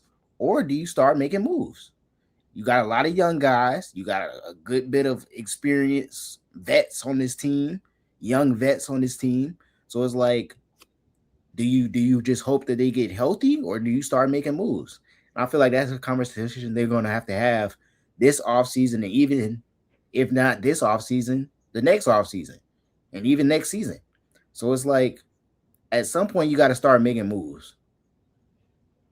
So we gonna see, Yeah, but the question is, what moves are there to make? bro. Like, They have tradable pieces. That's the thing. You can move DeJounte. You can move Trey Murphy. You can move Zion if you wish. You just gotta be willing to make the call. Right, but are these players to go get picks, players go get younger pieces, or players go get vets? Like, I get you got the assets, but it's like, what is the strategy here? Do you build around fears? Like, and then you Yeah, have Queen. So Queen, that could be a 1-2 punch. But I'm sure the people in Philadelphia, I mean not Philadelphia, but New Orleans want to win now, or at least contend. But this might be a 3 to 4 year process that we're talking about. yeah, but at that point, you just gotta keep who you got and just hope they stay healthy. At that point, if you want to win now, that's probably your best option. I still don't understand the Jordan Poole signing. That was terrible in my opinion. Yeah, I don't get that. They should have. I would have never did that one. That was dumb. yeah, I agree. Did you see Michael Porter Jr. talking about he wants to stay in Brooklyn? I think I sent you that earlier. Yeah, I don't Loser, care where he wants to stay. loser. Right. But he just Dude, want to get his shots up. hold on, I gotta talk about this because I'm about to rant real quick. So I turn on my television, right? And I see the Brooklyn Nets playing in game 82. Why in the world were the Brooklyn Nets sitting their starters? Like they had a playoff run to get ready for. I'm like, if anybody needs to play their starters, it needs to be the Brooklyn Nets. I'm tired of all this sitting out, especially if you are not good. If you are under 500, you damn sure shouldn't be sitting any starters. Why would I even come to the game? Why would I come near the arena if you're deciding to sit your starters? Only teams that are getting ready for a playoff push needs to sit their starters. Like that pissed me off, man. Because I sat on that couch back there and I was like, let me watch some NBA basketball today. Now I know that I am wrong for choosing to watch the Brooklyn Nets, but it was like, what are we doing? Adam Silver needs to get a hold on this because no, you don't get to sit starters. I want to see some good basketball. That pissed me off, man. I was like, what the world? Yeah, it should be a luxury to sit your starters. I don't think everybody should be able to sit their starters either, especially if you ain't playing for nothing. Everybody needs to be playing because I need to see if I'll keep you on this roster or not next year. Thanks. This is your tryout. Yeah. Mm. That organization is just piss poor, man. And they had some good quality players, but it's just like and then I hate how half of the roster is trying to tank. I mean, the half of the organizations in the NBA are trying to tank. That's another thing. What do you Like, think can be done about that? find the owners. Like, I feel like if anything is blatant, then there should be a hefty fine on the ownership. I feel like you can't say, okay, I have to charge near the same prices as these contending teams for tickets and concessions, and then I'm telling every person here we're trying to lose. That's not fair to the fans. So it's like we find the players for being slick and being corrupt. Do the same thing with the owners, and I think it has to be hefty enough to make the owners, you know, have to bat an eye. And I think another thing you could do is just like if you're caught tanking, the same way we do with gambling and whatnot. If you're caught tanking and it's obvious, you actively get a like one less ball in the lottery. Mm, okay. So yeah, Mm. Yeah, we're gonna see. Hopefully, they can figure something out because it don't seem like they got a grasp on what to do about it. Um, and it's like in the same breath, it's like how can you really tell if somebody's tanking? Like you look at, for example, the Kings the other day when they were playing the Warriors. You heard great Draymond talking about the coach. yeah, Um, and they were fouling late, and he lost track of the fouls. And the NBA investigated and said, "Oh, the coach truly lost track of the fouls." How you supposed to know that? yeah, yeah. I don't know, but I feel like some stuff you can just tell. Man, shout out to UCLA. Goodness gracious. All of them going in the first round. Facts. They had six seniors on that team. They were saying the six seniors scored all the points in the national championship. So shoot, hey, they got some ballers. They got some Facts. That athletic guys too. the picture with the UCLA coach is gonna be like all time. Yeah, Like, yeah. got my whole team drafted. First round potentially. Literally. That's Um, right there. That was the fourth one. 4 out of 6. yeah. And she's tall. Goodness gracious. Mm-hmm. Sis. 6'4". I, I feel like, and this is kind of my anti-expansion argument, because I don't think the NBA is ready for expansion. Because like it sounds good with bringing Seattle and Las Vegas back. Or it's bringing Seattle back in like Las Vegas, but like I feel like the problem is you're adding two more sorry teams who are going to be actively tanking to try to get picks later on in the 2028 2029 draft, and it hurts the game of basketball because right now, like for me, I think I enjoyed watching, two, even if they weren't playoff teams, two decent teams playing, but teams that are actively trying to lose, it hurts the product. And so with them adding two more teams, those teams aren't going to be like, oh, okay, let's just compete for a playoff position. No, those teams are going to be like, let's build our roster so that we can build for the future. And if another good college draft comes in, they're going to be like, okay, well, let's tank too. So you're going to actually actively add more teams tanking.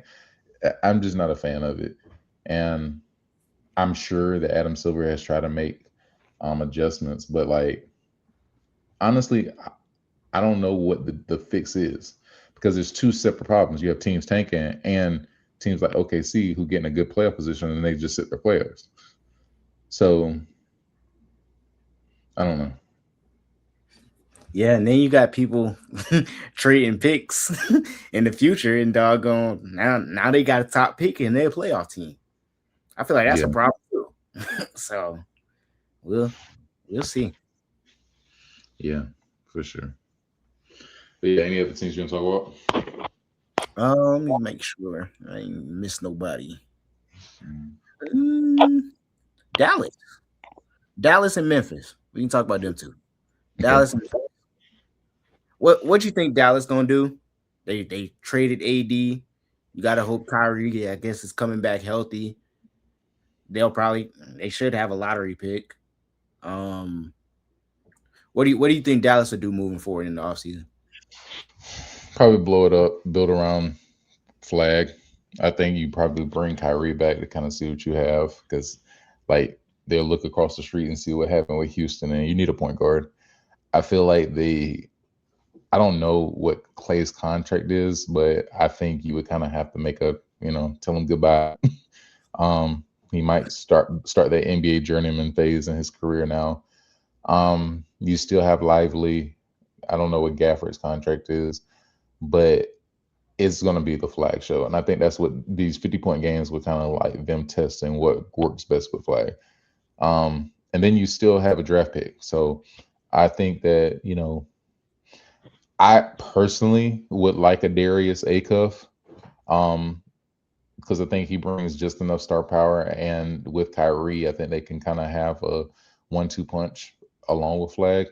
Um, but I'm curious to know, like, depending on their draft position, what they choose to do because you could trade a Gafford or a Lively and go get like a Cam Boozer, pair the Duke guys together, and then you would have picks for the future because I think both of those centers are good assets. Um, so I don't know. I don't know what their strategy is going to be. Yeah, I Um, think I think draft wise, like it would I would point guard go to Dallas. That way, if you do move on from Kyrie, you got two young pieces um to build around with Flag and whoever said point guard is. Or like you said, you can package up the centers that they have and try to move up some. So we'll see. Um, but I think, like I said earlier, like I expected them to be a little bit better than what they were. And I was hoping that we was gonna be able to see them fully healthy with AD, Flag, and Kyrie, but wishful thinking. We won't be seeing that no more. They moved that man ED with the quickness, boy. I said, "Oh my gosh, y'all just got him." Said, "Nah, you Yeah. can go then, brother." What happens with Memphis moving forward? They need to trade y'all and just embrace the rebuild. Move them. You already done fired the coach. You done moved Bain. You done moved Darren Jackson. Go ahead and move Ja and just be sorry and do whatever y'all gonna do at this point. Yeah. But what do, like you traded Jaren, you traded Ja, you traded Bane. And you still suck. They they clearly wasn't the issue. You got worse actually. You did all of that and got worse. Yeah, and like they made the move with the coach because they wanted to play faster. And looking at the ratings, they actually got worse offensively. So it's Terribly like, bad organization. Fire and leadership. speaking of which, let's stay there. What do you feel about all these comments about Memphis, specifically like Bron's comments about the Memphis facilities, hotels, and not wanting to play in Memphis? I don't know why everybody getting mad, bro. Like that's that man's opinion, bro.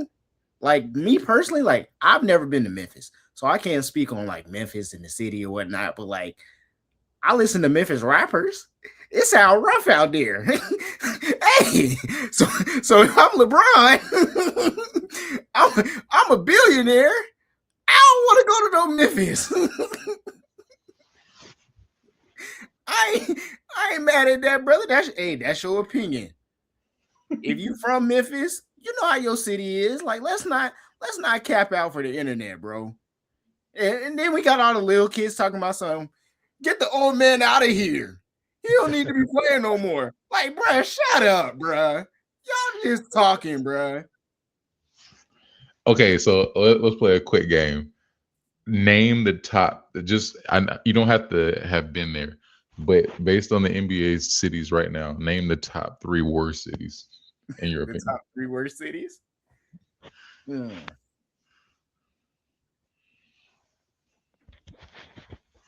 Like if you're a free agent, where are you not going? Where am I not going? Huh? Oh, that's easy. Well, Just based on cities. just based on cities. Just based on cities, Memphis, not where. Okay. um, Sacramento. I don't know nothing about Sacramento, but I'm I'm not going there. I'm not going there. No, absolutely not. Um, three, uh, Utah. Utah. That's my third one. Yeah, Memphis, Utah, and Sacramento. Yeah, Hmm. won't see me. So we'll see. Uh, I'm going with Brian, man. I wouldn't want to stay in Milwaukee. Uh, Memphis. Loki, I would have said Detroit, but Detroit's not bad.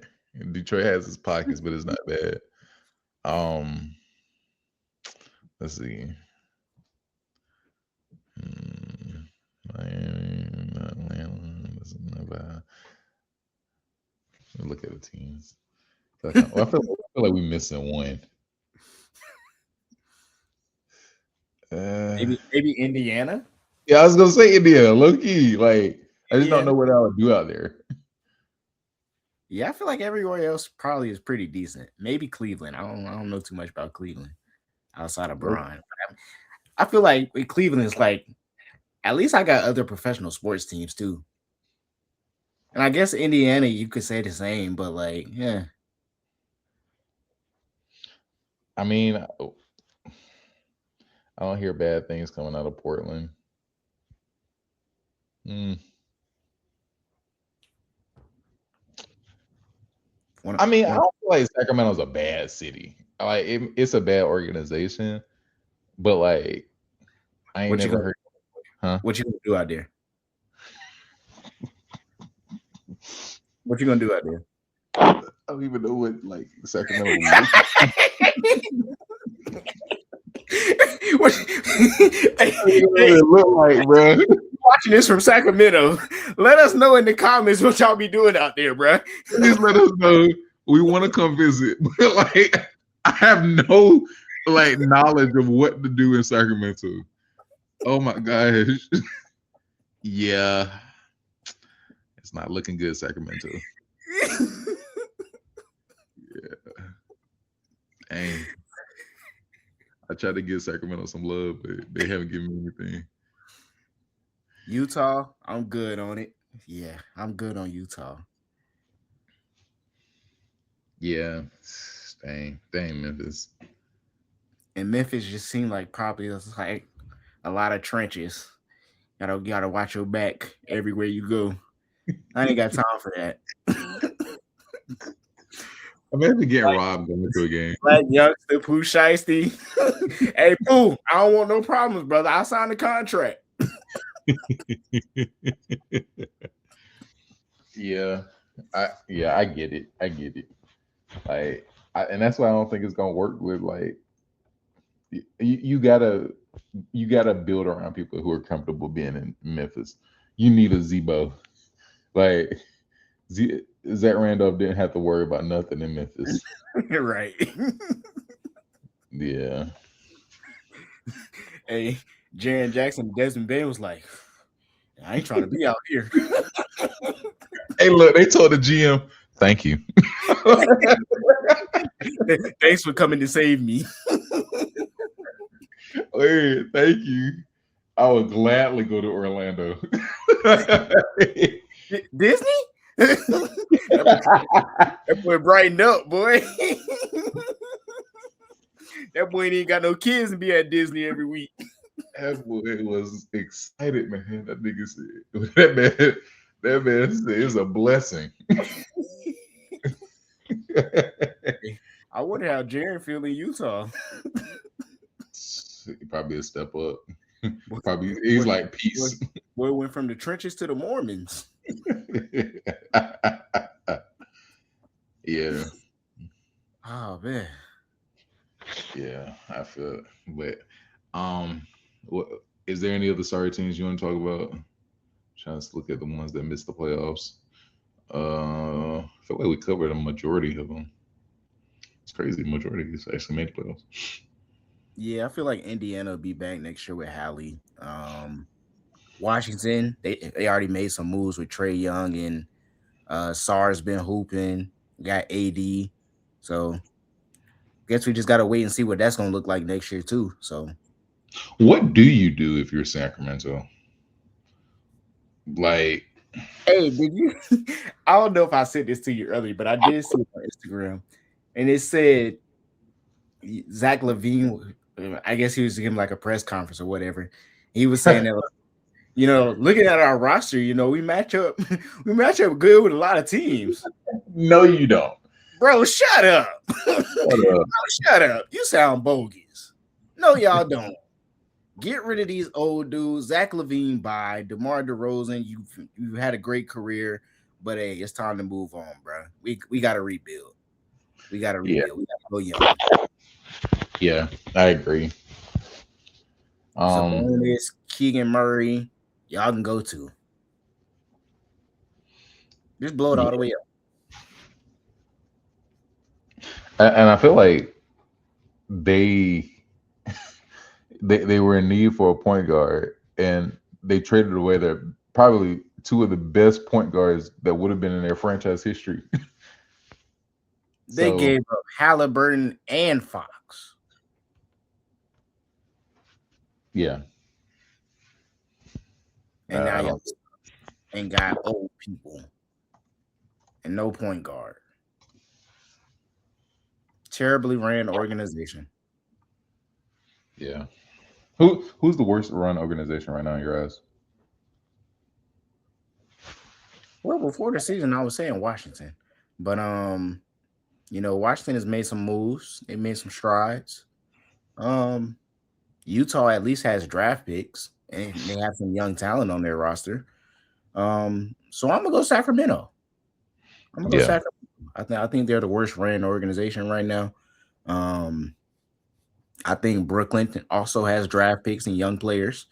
Um, yeah, it's definitely either Sacramento or Memphis, one of those two. Yeah, yeah, I agree.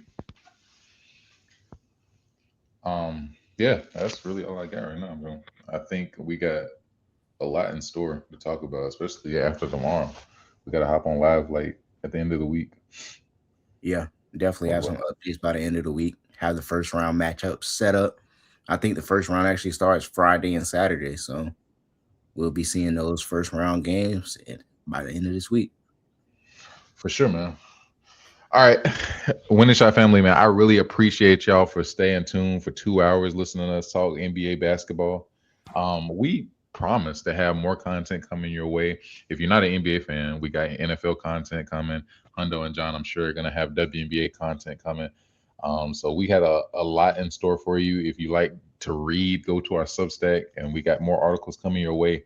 Um, and definitely let us know in the comments who you think gonna win the finals this year in these first round matchups. Tell us who you think gonna upset any storylines that we missed. Definitely put in the comments, and we'll be sure to shout you out and talk about it later. Um, but yeah, if you know anybody who likes sports that doesn't know about the winning shot, go share it with them right now. Hit that subscribe button and hit the share link, and go share it to at least 5 people. Because as we get into the NBA playoffs, we want to hear from you guys. We want to invite you guys to, put your feedback so we can talk about it in the show. That way, we can just build a community of sports loving fans in any sport. Um, but yeah, and we appreciate all the love and support we've already gotten, and we just really want to do this to spread Jesus' name all over the world through sports. So we appreciate you guys, and we'll see you next time. Peace. Peace.